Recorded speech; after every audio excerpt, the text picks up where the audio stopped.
오늘 우리가 같이 볼 말씀은 시편 66편 말씀입니다. 같이 보겠습니다. 온 땅아 하나님께 환호하여라. 그 이름의 영광을 찬양하고 영화롭게 찬송하여라. 하나님께 감사드려라. 주님께서 하신 일이 얼마나 놀라운지요. 주님의 크신 능력을 보고 원수들도 주님께 복종합니다. 온 땅이 주님께 경배하며 주님을 찬양하며 주님의 이름을 찬양합니다. 하여라. 셀라. 오늘아 와서 하나님께서 하신 일을 보아라. 사람들에게 하신 그 일이 놀랍다. 하나님이 바다를 육지로 바꾸셨으므로 사람들은 걸어서 바다를 건넜다. 거기에서 우리는 주님께서 하신 일을 보고 기뻐하였다. 주님은 영원히 능력으로 통치하시는 분이시다. 두 눈으로 문 나라를 살피시니 반역하는 무리조차 그 앞에서 자만하지 못한다. 셀라. 백성아, 우리의 하나님을 찬양하여라. 그분을 찬양하는 노랫소리 크게 울려 퍼지게 하여라. 우리의 생명을 붙들어 주셔서 우리가 실족하여 넘어지지 않게 살펴 주신다. 하나님, 주님께서 우리를 시험하셔서 은을 달구어 정렬하듯 우리를 연단하셨습니다.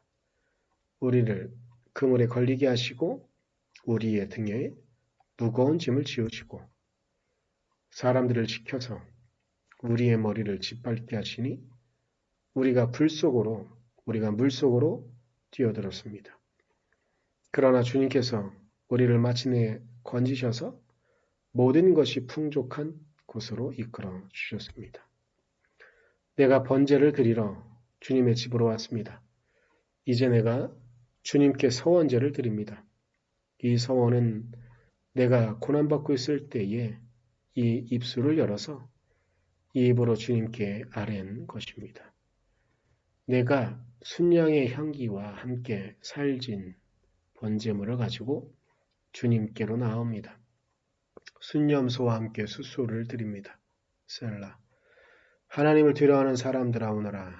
그가 나에게 하신 일을 증언할 터이니 다 와서 들어라. 나는 주님께 도와달라고 내 입으로 부르짖었다. 내 혀로 주님을 찬양하였다.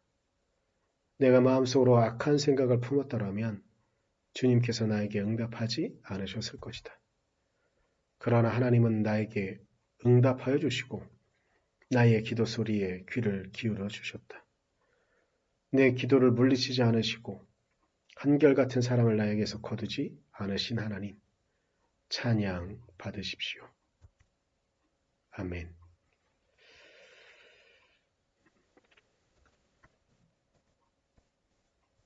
네, 오늘 시편 65편이 아니고 66편인데, 네.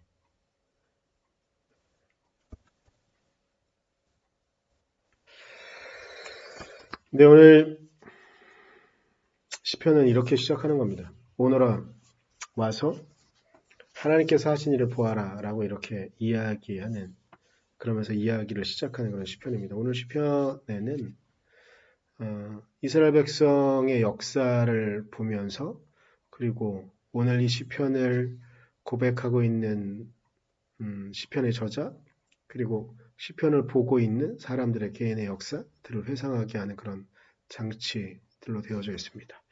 이스라엘 역사 가운데 홍해를 건너면서 하나님께서 하신 일들에 대한 고백도 나오고 각자 개인의 삶들 가운데서도 하나님께 응답을 바라며 자신의 기도를 들어주시길 바라며 아랬던 그 기도의 내용도 또한 나옵니다.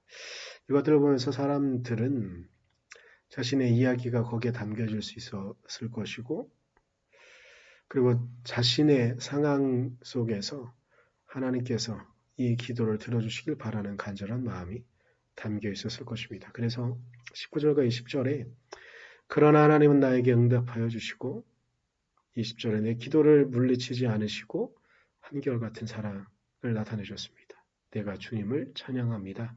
라고 말하는 구절들이 있는 것이죠. 오늘 시편을 보면서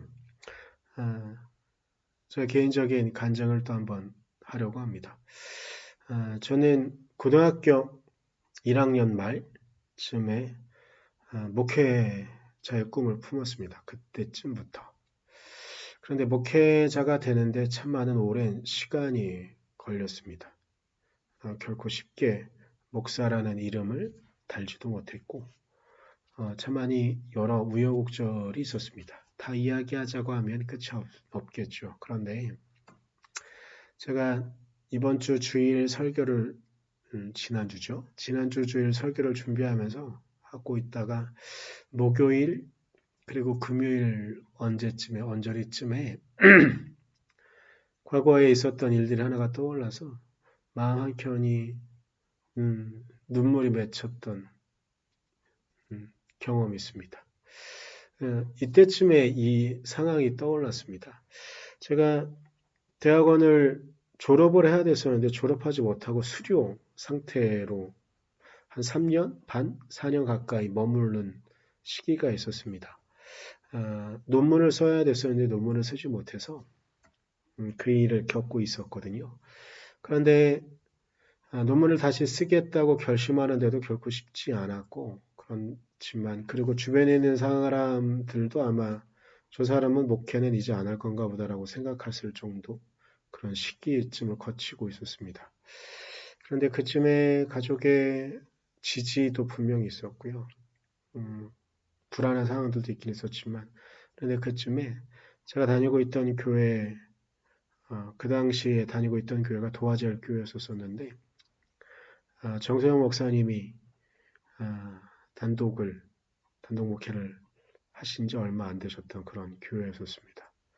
그런데 제가 논문을 쓰는데 정말 많은 격려를 해주시면서 엉덩이로 논문을 한번 써보라고 이렇게 격려하시면서 하셨었습니다.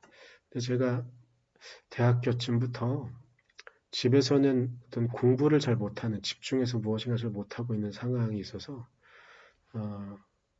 집에서는 논문을 쓸 수가 없었습니다.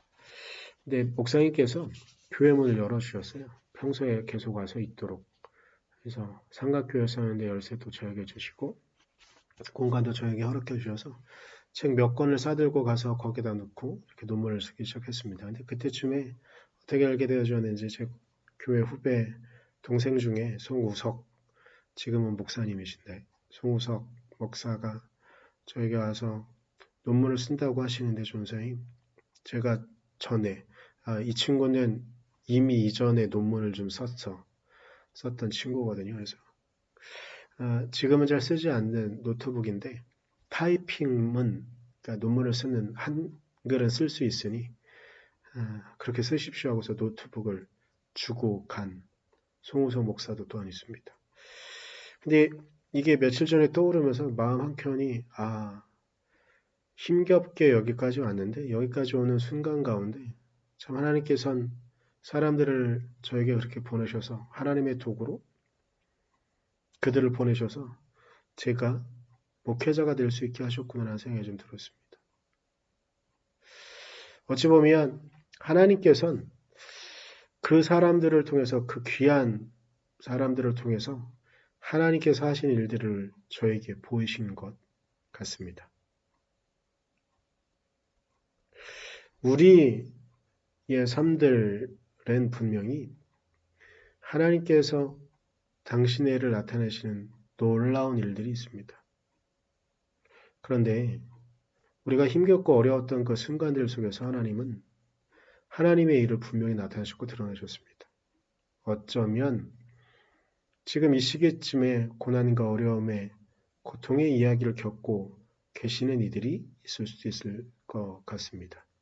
그런데 이 순간에도 하나님께서는 분명히 하나님의 일을 우리 주변에 있는 사람들을 통해서 혹은 우리 안에 일어나는 일들을 통해서 분명히 하신다고 저는 믿습니다.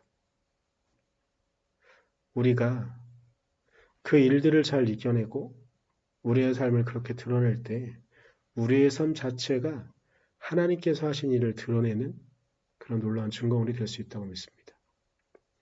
우리의 삶을 통해서 당신의 영광으로 함께 하시는 그 하나님의 은혜를 우리가 믿고 바라며 나아갈 수 있었으면 좋겠습니다.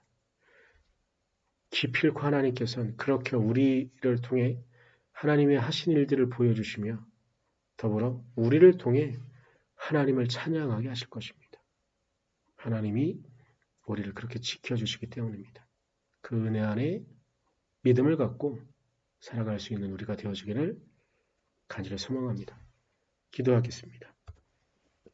주님, 당신의 은혜와 당신의 사랑, 당신의 도우심만을 바라며 나아갑니다. 하나님, 당신의 은혜로만 우리를 붙잡아 주셔서 우리를 통하여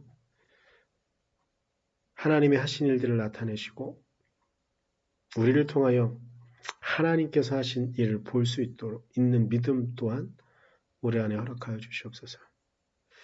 하나님, 우리 오늘 하루를 살아갈 때 우리 선화목자교회 성도들의 삶 가운데 그렇게 당신께서 하신 일들을 목격할 수 있는 믿음을 허락하여 주시고 우리의 삶이 그렇게 도구로 쓰여질 수 있도록 하나님 우리를 통하여 당신의 영광을 나타내 주십시오.